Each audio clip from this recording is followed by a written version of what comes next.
말씀은 열왕기하 20장 12절에서 21절까지 말씀입니다. 열왕기하 20장 12절에서 21절까지 말씀.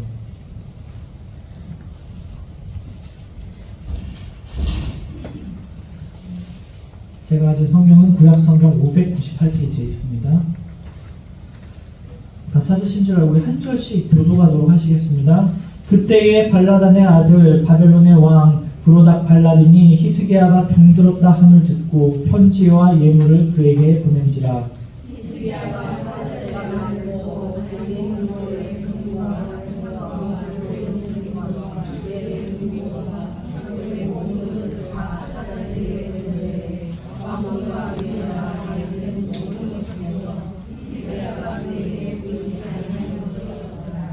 선지자 이사야가 히스기야 왕에게 나와 그에게 이르되 이 사람들이 무슨 말을 하였으며 어디서부터 왕에게 왔나이까.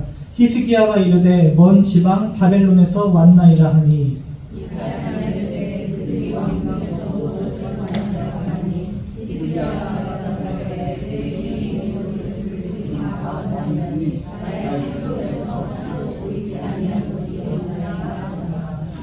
이사야가 히스기야에게 이르되 여호와의 말씀을 들으소서.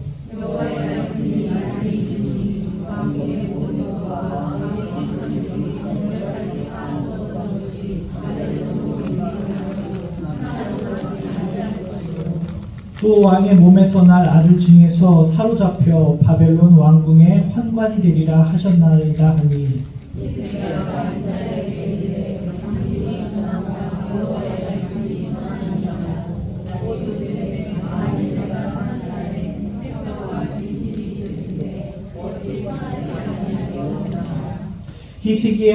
히스기야의 남은 사적과 그의 모든 업적과 저수지와 수도를 만들어 물을 성 안으로 끌어들인 일은 유다 왕 역대 지략에 기록되지 아니하였느냐.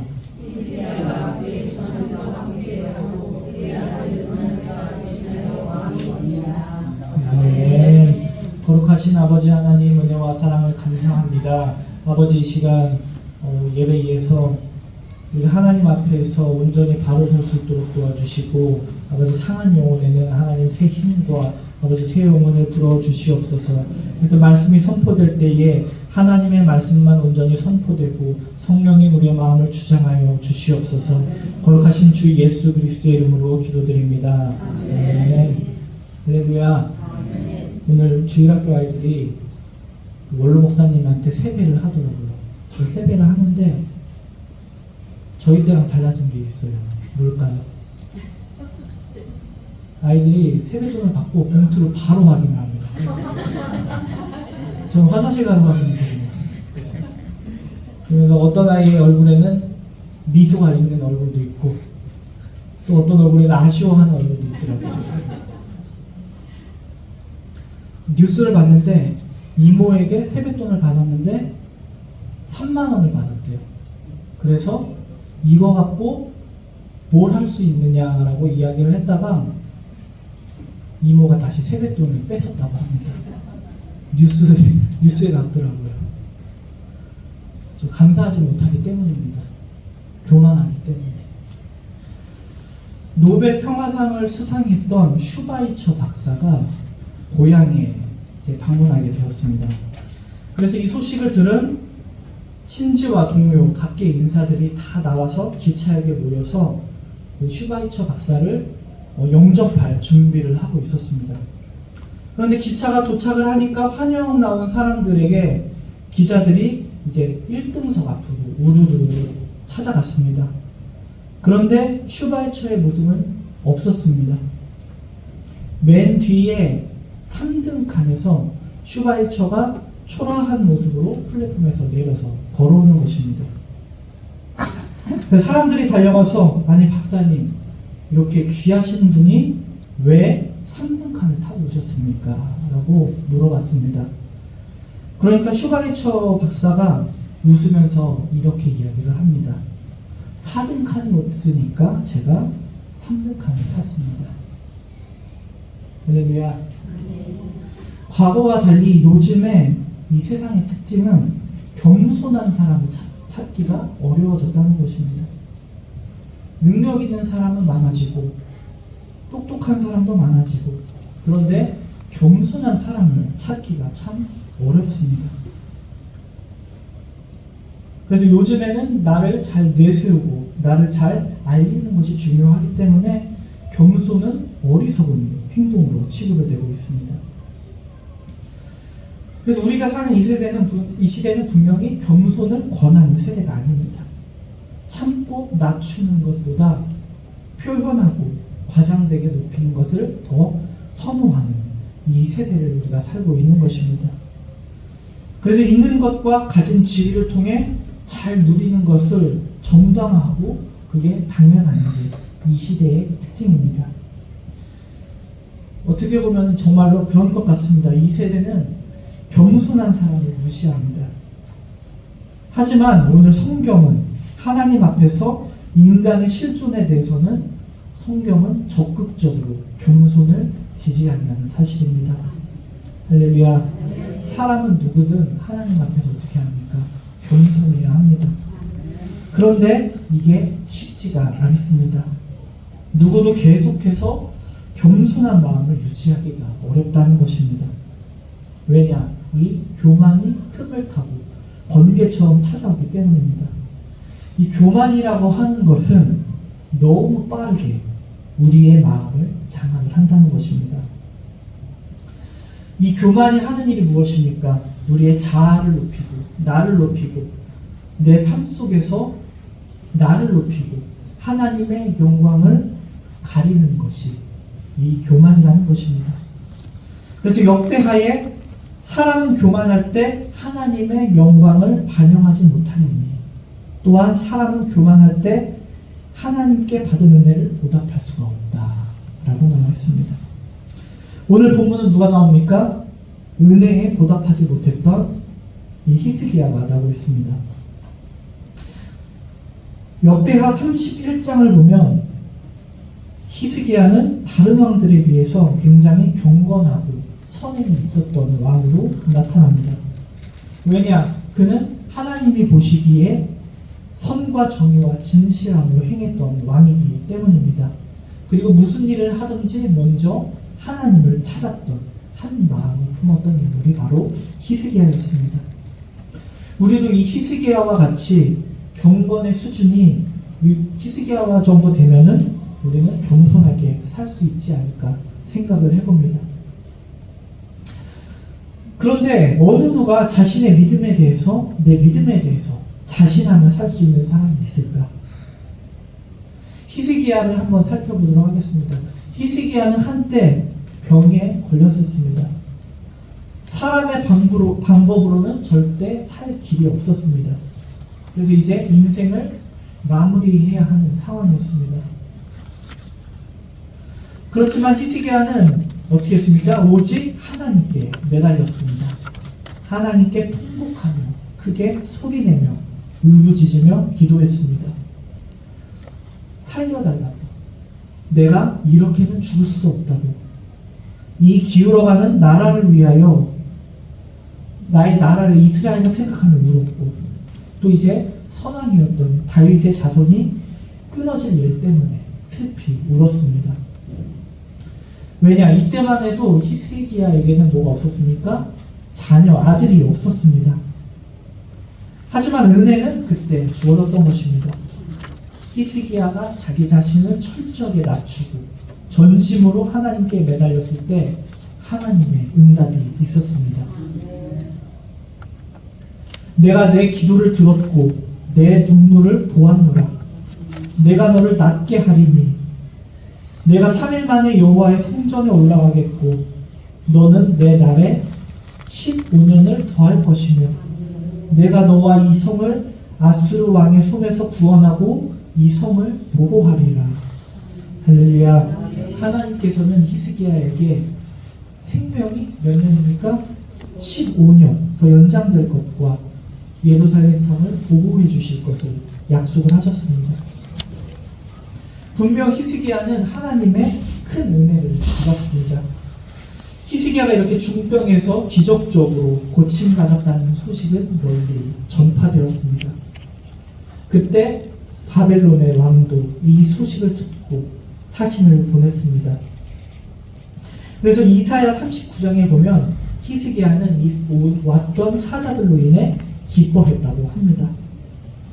그래서 히스기야는 그 사자들에게 무엇을 보여줍니까? 그들에게 보물 창고도 보여주고 무기고를 열어서 나라의 모든 자원과 재물들을 다 보여줬습니다. 그래서 성경에는 뭐라고 나와 있느냐? 그의 궁중에는 소유와 전 국내의 소유를 보이지 아니한 것이 없어졌다. 즉 다 보여줬다고 한 것입니다. 가끔 집들이를 가면은 사실 궁금하지 않거든요. 근데 구석구석까지 끌고 다니면서 열어보고 여기 뭐가 있다고 알려줘요. 자랑하고 싶으니까. 그렇죠? 근데 성경학자들은 이런 히스기야의 실수를 지적을 합니다.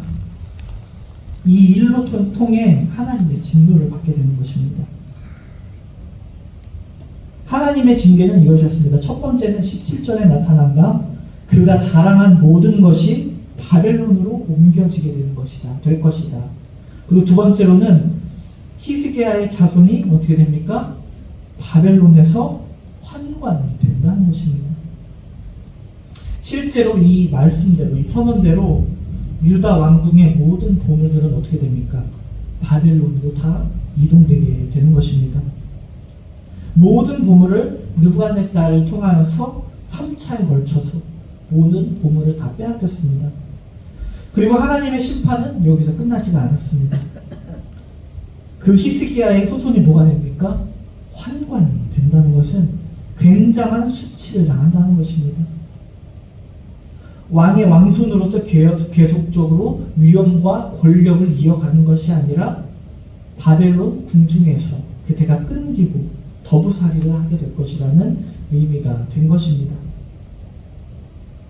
그렇다면 우리는 이렇게 생각할 수가 있습니다. 히스기야가 무엇을 그렇게 잘못을 했는가 하나님 앞에. 그냥 보물창고와 무기고를 보여주는 게 뭐가 그렇게 잘못인가.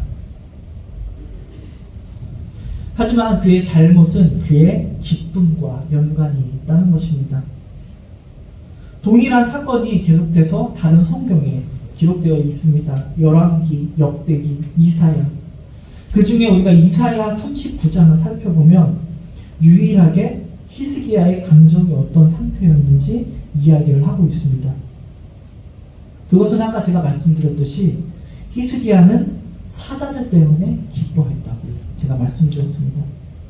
왜 기뻐했습니까? 단순히 어떤 다른 나라의 사절이 방문했기 때문이 아니라 바벨론이 우리나라와 이스라엘과 유다와 동맹을 맺기를 원한다고 생각을 했기 때문입니다. 그래서 히스기야는 아마 이런 야망이 있을 것입니다. 바벨론과 동맹을 맺어서 그때 당시 가장 강력한 세력이었던 누구입니까? 아수르를 대적하고자 했던 것입니다. 그래서 바벨론을 통해서 자기의 정치적인 어떤 수건을 풀 수 있을 것이라고 생각을 했기 때문에 히스기야가 기뻐했던 것입니다. 그래서 히스기야는 바벨론의 사신들 앞에서 보물창고와 무기고를 열어서 자기의 힘을 과시했던 것입니다. 그래서 우리는 이런 전개를 통해서 히스기야의 명백한 불신함을 발견할 수가 있습니다. 그것은 무엇이냐? 먼저 히스기야는 하나님을 의지하는 것이 아니라 누구를 의지하고 있는 것입니까? 바벨론을 의지하고 있었다. 이렇게 하나님을 의지해야 할 사람이 바벨론을 의지하는 것은 명백한 불신앙이라는 것입니다. 바로 얼마 전에 하나님이 그를 병에서 살려주셨는데 그는 자신과 나라를 살려줄 힘이 하나님에게 있지 않고 어디에 있다고 생각을 하는 겁니까? 바벨론, 세상에 있다는 것. 이것이 바로 명백한 불신앙이라는 것입니다. 이처럼 히스기야뿐만 아니라 우리 또한 연약하기 때문에 하나님에 대한 경험과 지식, 체험이 있을지라도 우리는 쉽게 다른 것을 의지하는 교만에 빠지게 되는 것입니다. 그리고 두 번째로는 히스기야는 세상의 힘과 소유를 과시하려고 했던 것입니다. 여러분들 그가 자랑해야 할 것은 바벨론 신하 앞에서 보물창고와 무기고가 아니었습니다. 그럼 무엇입니까? 자기의 생명을 살려주신 하나님을 먼저 자랑했어야 합니다. 그래서 그는 유다라는 이 나라가 하나님의 보호를 받는 나라다, 이것을 다른 나라에 보여줘야 했습니다. 그리고 나를 고쳐준 하나님에 대해서 간증을 해야 했습니다. 그런데 히스기야는 어떻게 합니까? 하나님 앞에서 하찮은 그 무기 창고와 그 무기고를, 보물 창고를 자랑을 했던 것입니다. 사랑하는 성도 여러분, 오늘 저와 여러분은 무엇을 믿고 살아가고 계십니까? 진정한 겸손으로 하나님을 믿으며 살고 계십니까? 아니면 교만하여서 하나님보다 현실적으로 더 기대고 있는 무언가를 의지하고 살고 있지는 않으십니까? 오늘 저와 여러분은 무엇을 자랑하고 있습니까? 내가 자랑하는 것을 하나님이 들으시면 기뻐하실까? 내가 자랑하는 이것이 하나님의 영광을 높일 수 있을까? 한번 생각해 보시기를 주님의 이름으로 축원합니다. 많은 사람이 대부분 히스기야와 같은 모습을 보일 것입니다. 우리의 문제는 무엇입니까? 우리가 하나님 앞에 잘못된 행동을 보인다면 그 원인은 어디에서 옵니까? 바벨론 사자 앞에서 히스기야가 했던 행동은 다 교만에서부터 오는 마음이었던 것입니다. 그래서 역대하 32장 25절은 이렇게 성경이 증거하고 있습니다. 우리 역대하 32장 25절을 한번 읽어보도록 하겠습니다. 역대하 32장 25절. 우리 황순덕 권사님 찾을 때까지 이렇게 합시다. 역대하 32장 25절. 기도를 아주 은혜롭게 해주셔서 너무 감사합니다. 다 찾으셨죠? 시작.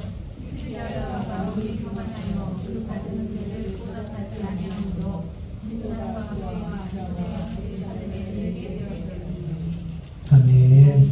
이렇게 큰 은혜를 받았던 히스기야가 겸손함을 오래 유지하지 못하고 조금 전에 죽을 병에 걸려 살아났던 히스기야였지만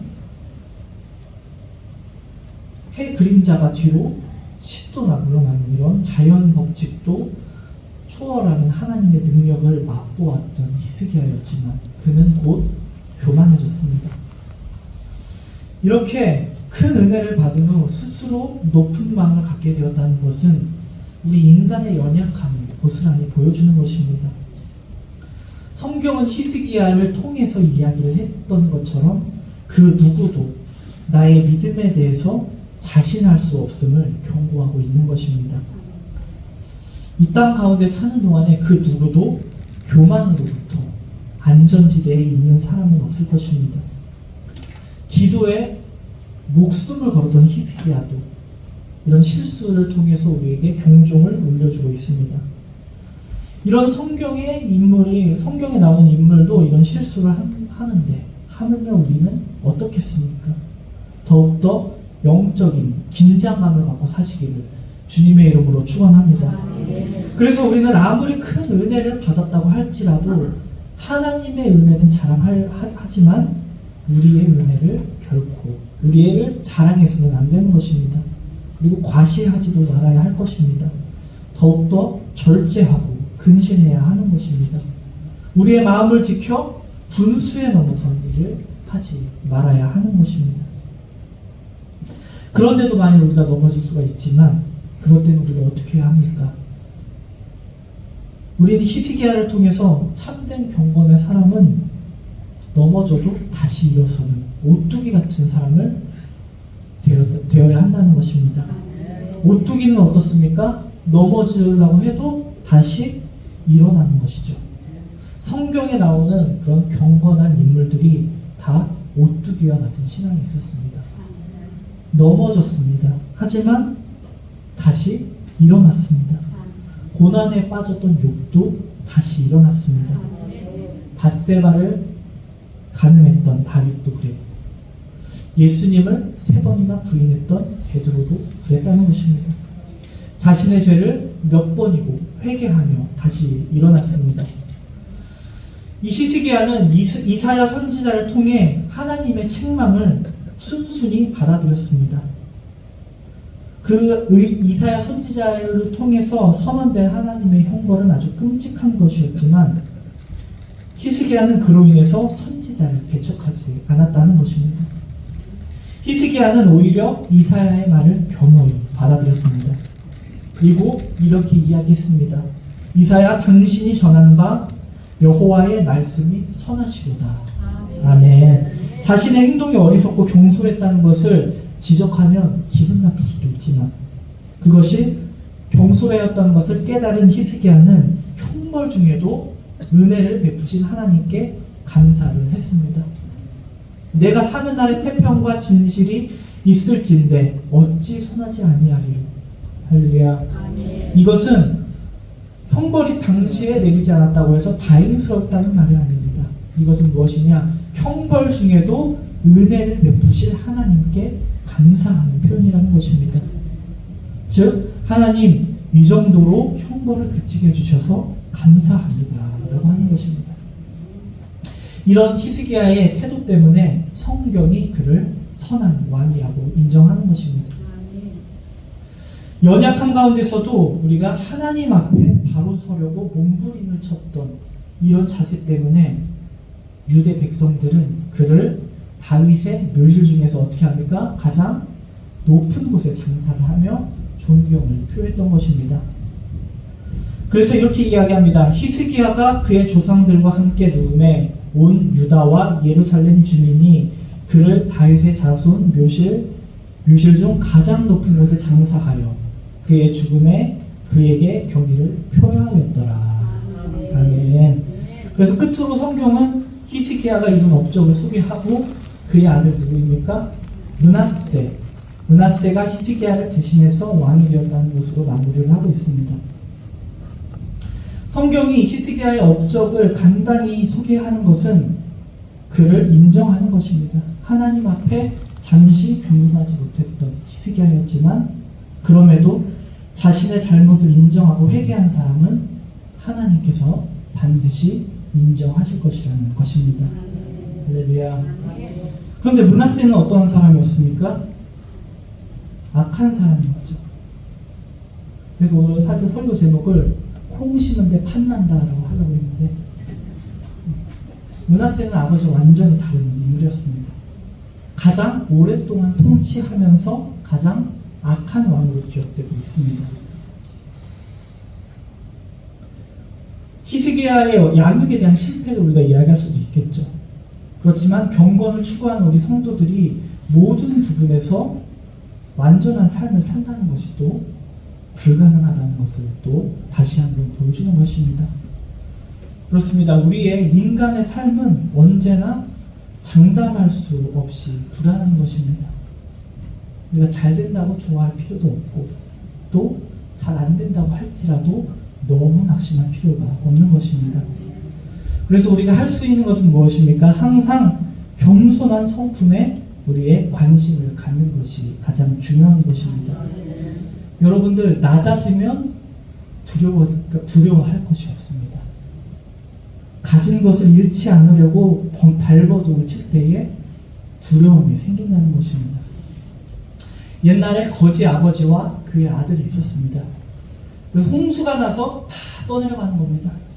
가구, 냉장고, TV, 자동차, 소, 돼지.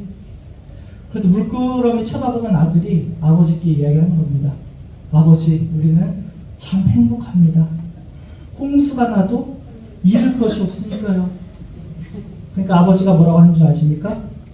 그게 다 아버지 잘 둔 덕이다. 할렐루야. 일상에서 우리가 조금만 무관심하면 교만이라는 잡초가 금세 사라질 것입니다. 잡초가 있으면 여러분들 어떻습니까? 좋은 씨앗이 영양분을 받지 못하기 때문에 교만이라는 이 잡초는 우리가 애써 바꾸었던 것을 우리 신앙생활을 다 죽일 정도로 아주 무서운 것입니다. 그래서 우리는 지금 잘 서 계실지라도 넘어질 것을 생각을 하면서 여러분의 마음을 낮추시기를 주님의 이름으로 축원합니다. 그리고 하나님을 의지하시기 바랍니다. 그것이 우리가 할 수 있는 최선이자 우리가 할 수 있는 일입니다. 그러므로 우리가 모든 삶에서 겸손히 우리의 자신을 낮출 때, 그때는 실패 중에도 하나님의 은혜를 입는 우리 원종의 모든 성도가 되시기를 주님의 이름으로 축원합니다. 기도하시겠습니다. 거룩하신 아버지 하나님, 은혜와 사랑을 감사합니다. 하나님께서 우리에게 많은 은혜를 주셨는데 그 은혜를 통하여서 우리가 감사하지 못하고 교만하여졌음을 다시 한번 고백합니다. 아버지, 우리가 말씀을 통해 깨달을 때에 그것들을 내려놓게 하시고 모든 교만의 씨앗과 교만의 뿌리를 뽑아낼 수 있는 시간 될 수 있도록 주여 인도하여 주시옵소서. 그래서 날마다 우리가 잘 서 있을지라도 넘어질 것을 대비하여서 우리의 마음을 낮추고 겸손하게 하나님을 의지하는 원종의 성도들이 나눌 수 있도록 주님 인도하여 주시옵소서. 이 모든 말씀 감사드리며 주 예수 그리스도의 이름으로 기도드립니다. 아멘.